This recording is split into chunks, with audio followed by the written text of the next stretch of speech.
Hi there, everyone. Thank you for sticking around. I know it was a long day. It's definitely a lot more intimidating once you're here, so bear with me. My name is Tiago. I work for a small company called Recorsec. In the context of this summit, I thought it was relevant to add that I also work in MISP Cloud, which basically maintains AMIs, which are basically configured images that you can spawn on AWS EC2 instances. And the things that we're going to talk about, even though it's in the title of the presentation, it's not really about AWS, and I'll go into a little bit more detail about that later on.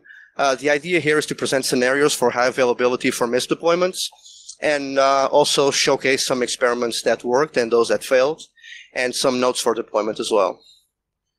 So we're not going to be talking about step-by-step guides for deployment, so this is not like a list that will guide you through the deployment of this, nor is it an installation for MISP. It's also not a course on AWS. And this is by any means not the best or the standard on how you should do high availability. The idea here is to have a conversation or start a conversation about what to do. The reason that I'm doing this talk is, well, it's not just because of this issue in the GitHub repo, but there was definitely some discussion about how to do high availability in MISP. And, well, I thought about doing that. And the idea here is that this might be useful for someone who is trying to do a high availability deployment. And maybe a public reference, so people who did this before or people who want to do this maybe can give some ideas or open some issues on what they find. And yeah, that's how HAMISPA was born.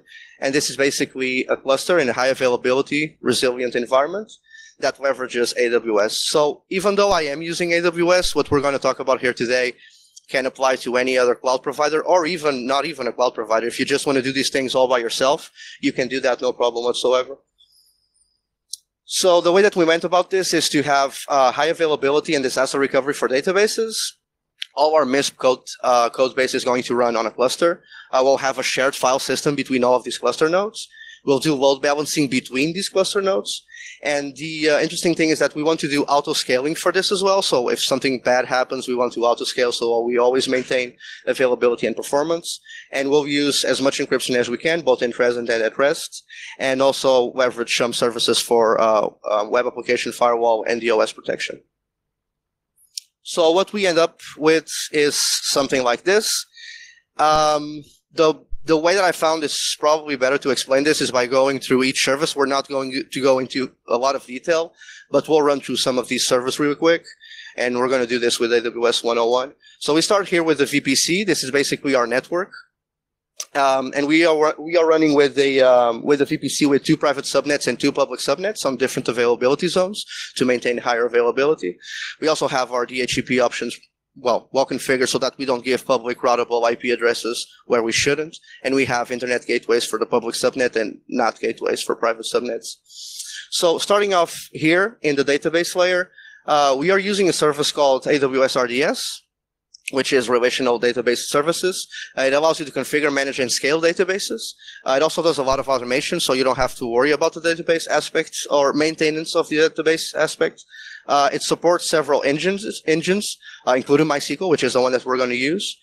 Disaster recover via auto-updating DNS endpoints. So basically, if something bad happens to one of your databases, it will just update the DNS for you, and your cluster will continue working. And then there's also a read replica, which I will talk more later on. The way that we went about the file system was through the usage of AWS EFS, which is the Elastic File System. It's basically an NFS file share that you can mount on your cluster nodes, and they will all have access to this information. So Amazon maintains a mount helper for most distributions. So if you're running Ubuntu, CentOS, whatever, you'll be able to mount your NFS, no problem. It's also very easy to mount via TLS. And there's no upfront requirements for provisioning. And this is the place that will hold all of our MISP code database, or code base, actually, sorry. So in regards to the EC2 instances, this is the place that will hold the actual code.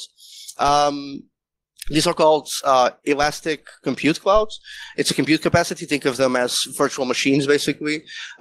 all of these are in a very friendly Linux ecosystem. So if you run Ubuntu, you can run Ubuntu, CentOS, whatever. There's a lot of choices for you there. These instances will be our cluster nodes. They will be part of the auto-scaling group. So this thing that will just provision new instances as performance requires it. And they will basically hold all of the configuration. So when we install MISP, we're going to install MISP on an instance. And that includes Apache, PHP, etc., etc. After we do the first configuration on the first instance, we're going to use that as the source for the AMI, and then it will just launch new instances based on that AMI. Moving on to the application load balancer, this is the place that will be the entry point for the access. It will distribute traffic across multiple targets, and it will also keep an eye on the instance health, so to see if everything is okay with the instances. It will also interact with our auto-scaling group, so if it needs to spawn an instance or terminate an instance, it will do all of that by itself. And it can also be a source for our content distribution network. So if you want to publish MISP on a CDN network, the ALB would be the place to do that. Now, the other thing that we have right here is our EC2 Bastion host. This is basically our way of managing all of our network, because all of our network is actually in private networks, or most of our implementation here is behind private networks. And we need a way to get in and basically do this configuration. And we do this through a Bastion host. So this one actually lives in a public subnet. We use SSH keys, and we basically whitelist a single IP address to get there. We use multi-factor authentication to log in, and this machine can be turned off or on as you need it.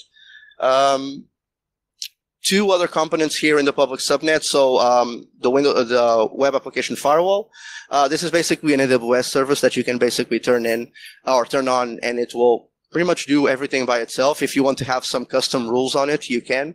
But by default, it will give you like SQL injection, cross-site scripting, stuff like that. The other one is AWS Shields, which basically is a managed service for denial of service protection. Actually, by default, AWS already gives you this service. So anything every time you expose something to the internet, AWS will give you this service. It's already turned on for free. But if you want to have like another level of protection, they offer like a Pro AWS Shield Advanced. And then to end the diagram of HAMISPA, we have AWS Route 53, which is basically our DNS provider.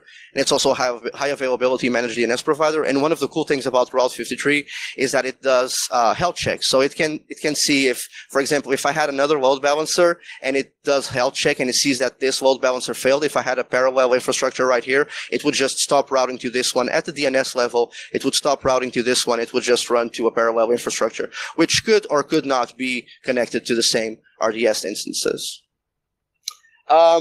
To finish this off, you notice that there's an icon here for KMS, and KMS is enabled here, here, and here. So database, NFS, share, and the virtual machines. And this is basically the AWS key management system. It allows you to create and manage keys. And the cool thing about this is that it's really easy to turn on several different AWS services because, well, integration is just there. And it uses hardware security models for, well, basically for validation. So how do we put all of this together? So we start off by creating the VPC and prepare the firewalls. That's the security group. So we do all of that. After that's done, we create EFS shares, NFS. So we create an instance in RDS. We create the operating system and mount the NFS share. We configure, we tweak it, we do anything that we want to do with it. That includes, well, you can include configuration of MISP here as well. After you use this as a source, you will use this AMI as the source for new instances, and I will show you that in a little bit. When you configure MISP, you will configure MISP in the NFS mount, so it would not be in the single instance. It will be in the instance, but it's actually mounted on an NFS share. And when you connect, when you do the MySQL configuration of MISP, you're actually going to do that for the RDS, so you connect it to RDS. And then you create the auto-scaling group, which I will show you also in a little bit. You configure your application load balancer. You configure the health checks. One of the tips for this is that if you are running MISP behind a load balancer, if you want to do health checks, don't do health check against like users/login because that's too heavy. Have like an HTML file, static HTML file, just to return an OK, and do the health check against that. So after you do that, you configure the DNS.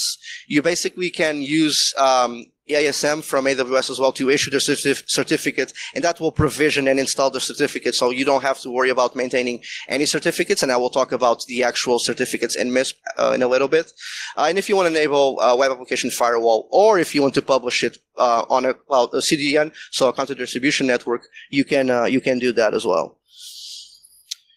Now, all of this is basically an installation that you can do on a single machine and you can do on separate machines. It's really up to you. The only thing that is probably a benefit of this is the resiliency and the performance that you're going to get out of this installation. And one of the things I thought would be cool to show is, this is actually running behind the website. So if you want to go to a specific website and see this, you can, but you'll have no login, so you'll basically see users and user/login. So it's not very useful. So what I thought I would do is, instead of doing that, or instead of refreshing a web page and you would be able to see the page loading up, I thought about creating some chaos around MISP infrastructure.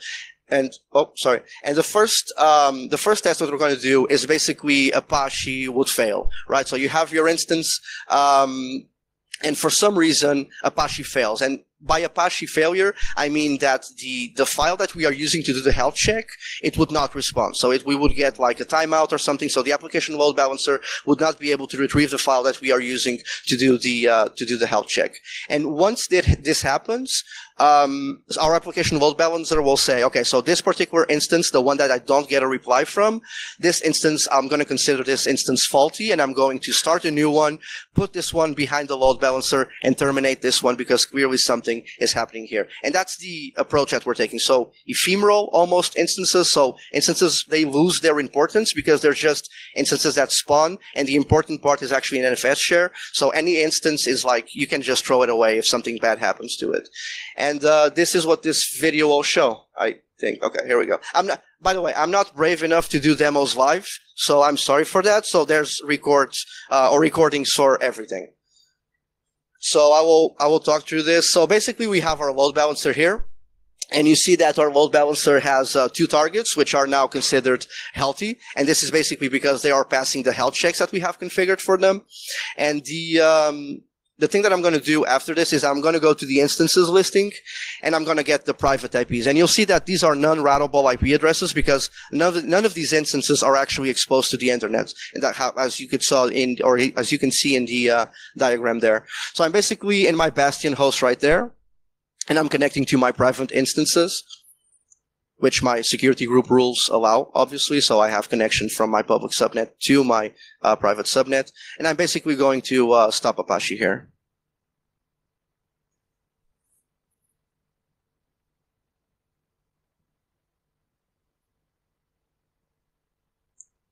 Okay.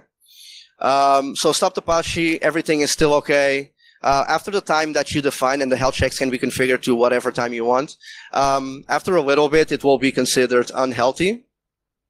So this means that the registered instance has a problem. So if I go to my instances, well, immediately nothing will happen because there's still some time. But if I go back to my load balancer, you can see here that it's actually draining connection. So the load balancer knows that there's a problem with that instance, and it will terminate the connections that are going through or going to that instance, and just find a better way to route the client to the working instances. And as soon as that happens, you see that a new instance is created. This actually is an instance that holds the same configuration, same code, same everything. And once this instance is started, if you go back to the load balancer, still nothing there, but after a while, you see here initial. So it's been registered in the load balancer. So now the load balancer knows that there's a new instance there. Until its status is healthy, nothing will happen. So the load balancer started an instance here. And after this moves from unhealthy to healthy, or changes from unhealthy to healthy, it will say, okay, this instance is good. This will be the one that we're going to be sending the traffic to now. Every time that this happens, you can, or not, it's up to you, get a notification of a new instance that was launched. You see that the faulty instance was removed, and just like that, it disappeared. It was terminated, and it's no longer part of the load balancer. And you also get a notification saying that the instance was terminated. Okay, that was one example. We have another one for CPU. This one is similar, so it's not a very long video. But basically what's going to happen is I'm going to stress out my CPUs just to, I don't know, show performance degradation or performance problems. And I sped up the video a little bit just so you don't have to endure through this. But I'm basically doing the same thing. So I'm going to the two nodes and I'm basically putting their CPU at 100%. And I will show you why the application load balancer will consider this a problem. But basically what I'm doing is I'm stressing the CPUs and I'm putting them at 100%.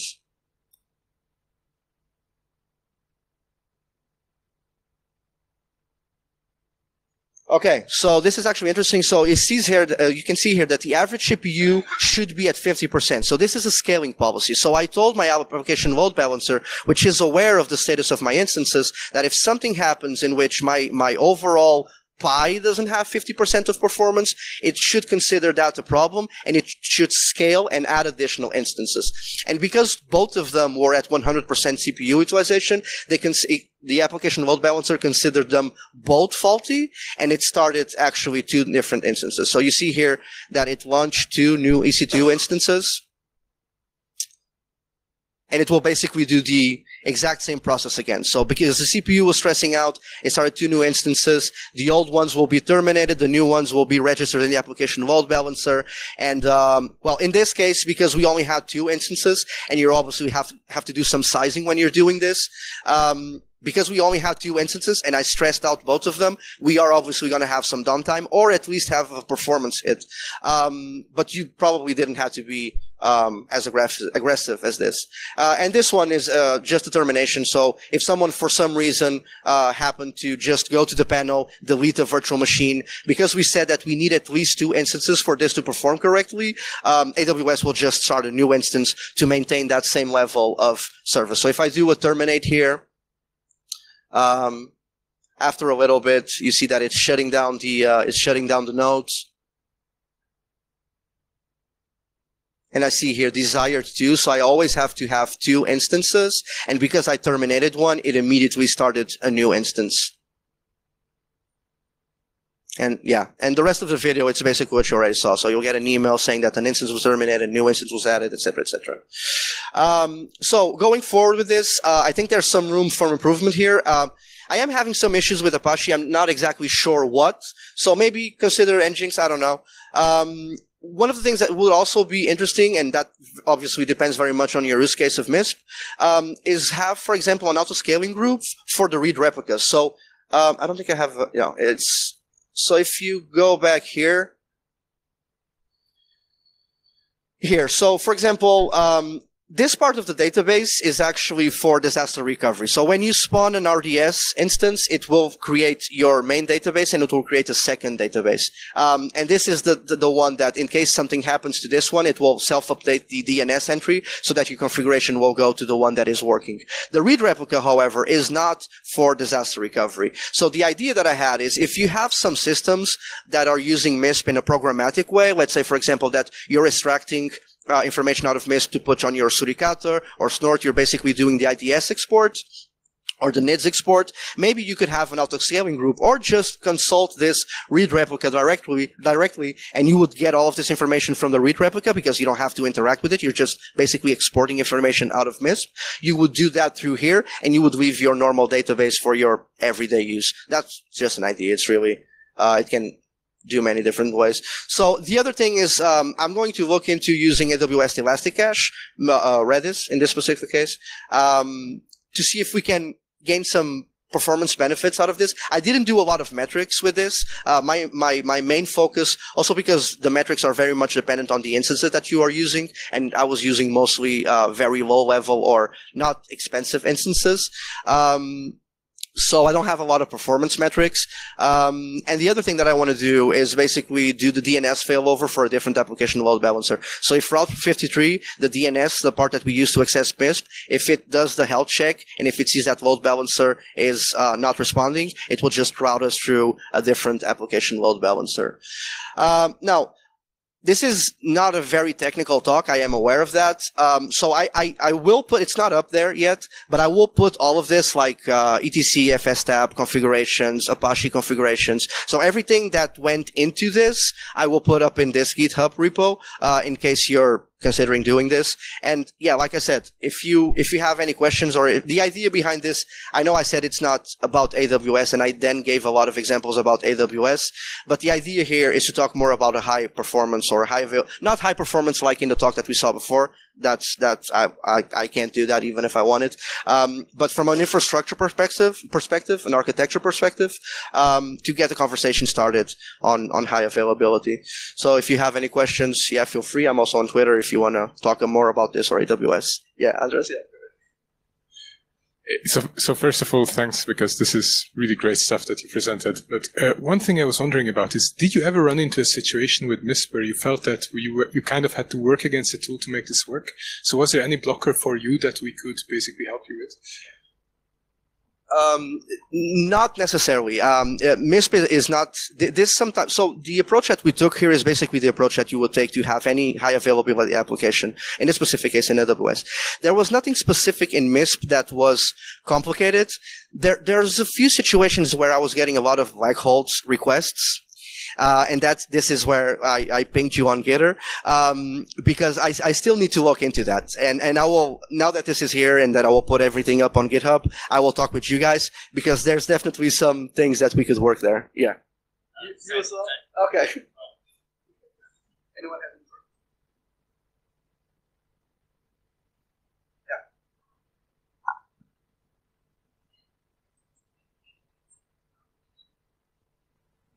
That's a very good question.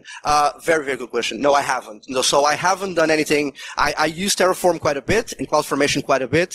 To an extent, the MISP cloud package or AMIs, they're actually built with Packer. And we do some automation around that, but we never actually done a CloudFormation or Terraform deployment of MISP. That's pretty interesting.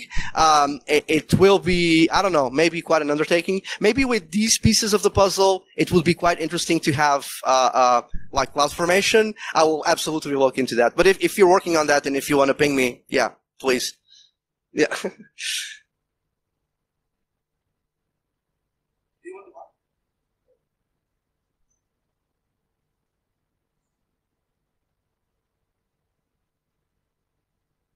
Yeah, yeah.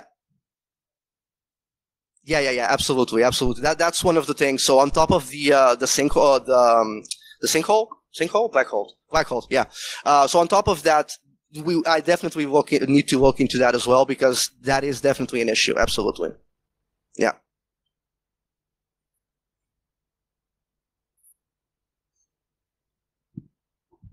To be sure I understand. So that means right now you can have a slave and master, but you cannot have two masters at the same time. Okay, that makes sense. For the Redis aspect, you mentioned the Elastic cache. Is it a standard Redis protocol one? So actually, Elasticache is AWS's offer. They have Memcache and they have Redis. So I know that you guys are using Redis. So I mentioned Redis in Elasticache just as an alternative of moving this off of the instance to like sort of divide the responsibility away from the instance and move it to another service to have more components into this. And Elasticache with Redis was the one that I thought could more easily fit into what you guys already did. Yeah. Yeah, exactly. That's the idea behind the future improvement is to also work a little bit on that.